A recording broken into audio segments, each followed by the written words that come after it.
Okay, kwa majina naitwa Robert Makoha Wangoho, kijana kutoka Nakuru County na ni kiongozi wa vijana Bunge la Mwananchi, President Nakuru County, Wiper Youth Leader Nakuru County, and finally Member of Parliament Nakuru Town West Constituency the year 2027. Now, sisi kama vijana wa Nakuru County, mimi nikiwa kiongozi, nasema hivi: Vision 2030 ilikuwa mzuri, Vision 2060 pia inaweza kuwa mzuri.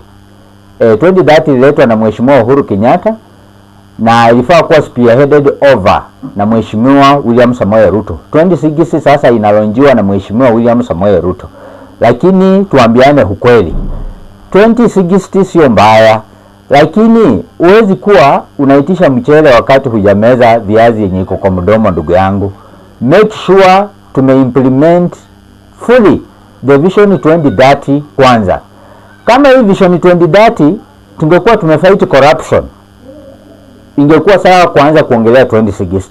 Kama hii Vision 2030 tungekuwa end extrajudicial killings and abductions, tungeanza kuongelea 2060. Kama hii 2030 vision tungekuwa implement na kuimprove healthcare system, whereby kuna drugs, wamama wetu hawakufa hospitali na hakuna ukora kama yenye tumeona Aden Duale amepoteza 11 billion kutoka kwa docket ya Ministry of Health. Hapo hivyo tungeanza kuongelea Vision 2060. Lakini hatuwezi kuwa tuko na rais mwenye hajawahi fight corruption, imemshinda. Kuna rais mwenye anasema atashuti watu kwa miguu. Kuna rais mwenye anajenga Talanta Stadium akipoteza 15 billion, akitudanganya ni 45 billion, lakini makaratasi yanaonyesha that 5 billion zinatumika. Hatujamaliza ethnicity and tribalism in Kenya. Vile funding model in universities is in turmoil. Capitation money in our schools is a big problem. And also, we have people dying of hunger. Mtu mwenye anangoja season ya mahindi imekomaa anaanza kusema unaona tulirudisha unga kutoka 250 mpaka 130. Where on earth? People have been planting maize, man. Hii mbolea mara moja yenye ilitoa rasa ilikuwa ya msaada. Hii mbolea ikakuja ikauzwa shilingi 3,500.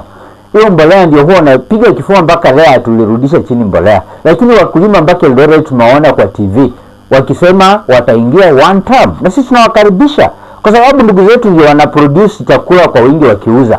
Lakini penye unatoka umewasaliti. So hii Vision 2060, most of us will be 70 and above during that time. We really want to see our children enjoying life, but for you to prove to us that indeed in 2060 you are going to do exactly that, then let us also see what you can do now with the 2030. Kutoka hapo tutakuamini mzee baba. Huwezi simama alafu na